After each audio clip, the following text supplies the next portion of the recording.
All right, can you make sure that all the RSVPs for the 26th, if you can make sure they're handed in today, they're supposed to be due today, they're not handed in, we'll assume that that person's not showing up, so we can count for the food and the tables and all the other stuff. So if you please hand it in, if you lost it, please just let us know, we'll give you another one, okay? Green Toys will be here next week, so I'll get you a date and time on that as soon as I know. So we'll get a confirmation on that, okay?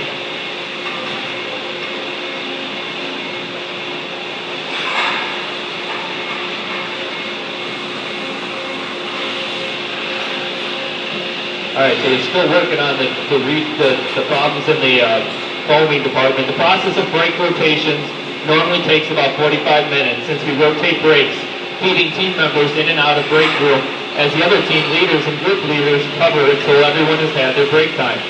Often we continue this through lunch if the situation warrants it. It shows teamwork at its best, for the flexibility it takes for many to do more than their process may call for. In a 15-minute time frame, but normally everyone understands why it needs to happen and chips in working extra time on more difficult process to prevent part shortages. We continue to receive periodic wrinkled scrap throughout the night, which created a lot of extra work for our repair team. When there's a high ratio of the repair, you have to rotate your setup team member over there during their optional type work to grab a part every few minutes when the line inside racks were full. There were many visual and auditory cues for this and our team members, and understood that they needed to do what they needed to do to maintain line speed.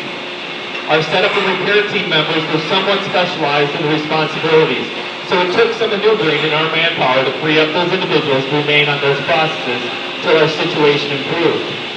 As a team leader, you are very appreciative when your team goes outside of their standardized rotation or work extra to help others, showing their flexibility. As our night progressed past second break, the night air cooled and our wrinkles seemed to slow down.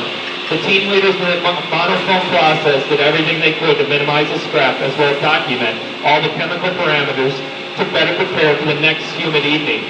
We also spent time in our 5-minute meeting at second break recapping how we could improve our repair methods and any techniques found throughout the evening that could assist us in training team members down the road.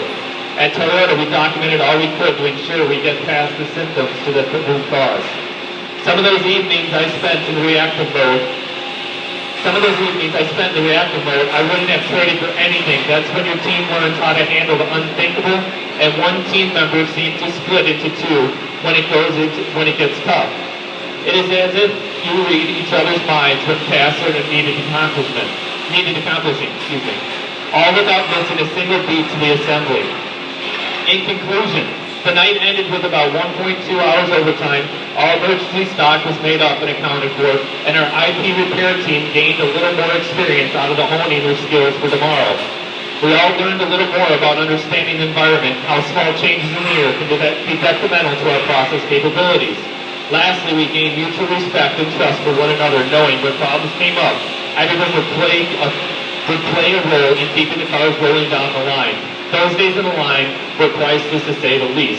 All right, one thing that's really clear is notice they were documenting things as they went on, right? So they knew when they had the problem come up again, they could fix it, and it wasn't just in somebody's mind or memory of historical information. They're writing it down so they could document it for the problem will reoccur if we don't get to the root cause. So we want to make sure we're doing that.